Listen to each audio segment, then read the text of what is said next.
बात पूछती हूँ और ये बात कई बार आप पे आरोप लगे हैं कि आपका जो मॉडल है चुनाव जीतने का वो ये है कि फ्री बिजली, फ्री पानी। You are somebody who understands numbers. आप इंडियन रेवेन्यू सर्विस में रहे हैं, नंबर्स आपको पता है, टैक्स कलेक्शन कैसे होती है, टैक्स की रिक्वायरमेंट किन चीज़ों के लिए होती है। क्या ये फ्री के जो पॉपुलिस्ट बांटने की इलेक्शंस के दौरान जो ये एक आदत सी पॉलिटिकल पार्टीज़ में बन गई है, क्या ये लॉन्ग टर्म सस्टेनेबल है? क्या ये गुड पॉलिटिक्स है? बहुत अच्छी पॉलिटिक्स है, सबको करनी चाहिए। मैं आपको बताता हूँ क्यों। इसकी इकोनॉमिक्स भी समझाता हूँ आपको और इसकी पॉलिटिक्स भी समझाता हूँ आपको। सबसे पहली बेसिक बात, इन सारे मंत्रियों को और इन सारे एमएलएज को बिजली फ्री मिलती है। इनको जब बिजली फ्री मिलती है तो उसको फ्री भी नहीं बोलते, और जब जनता को इनको 4-4 हज़ार यूनिट बिजली फ्री मिलती है महीने की, और मैं जनता को 200 यूनिट फ्री बिजली देता हूं, तो इनको सबको तकलीफ होती है। क्यों? अगर इन मंत्रियों को जो फैसिलिटी मिलती है मैं अपनी जनता को देना चाहता हूं, तो इनको क्यों तकलीफ होती है?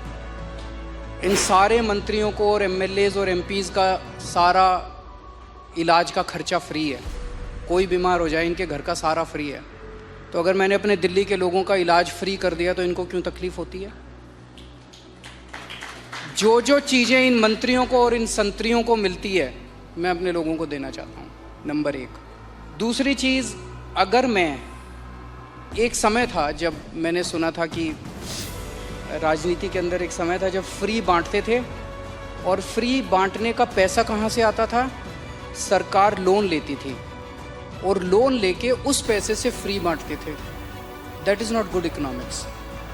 अगर मैं, आपके पास जो पैसा है उस पैसे से मैं आपके टैक्स नहीं बढ़ा रहा, टैक्स उतना ही है, मैं घाटे में नहीं। आज दिल्ली सरकार पूरे देश में अकेली सरकार है जो फ़ायदे में चल रही है, घाटे में नहीं चल रही। CAG की रिपोर्ट है 2019 की, उस रिपोर्ट में लिखा है हमारी सरकार बनने के पहले दिल्ली सरकार घाटे में चलती थी। हमारी सरकार बनने से तब से लेके आज तक दिल्ली सरकार अकेली सरकार है पूरे देश के अंदर जो फ़ायदे में चल रही है। मैं सरकार फ़ायदे में चला रहा हूँ, मैं कोई नया टैक्स नहीं लगा रहा, मैं कोई लोन नहीं ले रहा। अगर मैंने करप्शन ख़त्म करके पैसा बचा के लोगों को अगर सुविधाएं दे दी तो क्या बुरी बात की? तो दिस इज़ गुड इकोनॉमिक्स।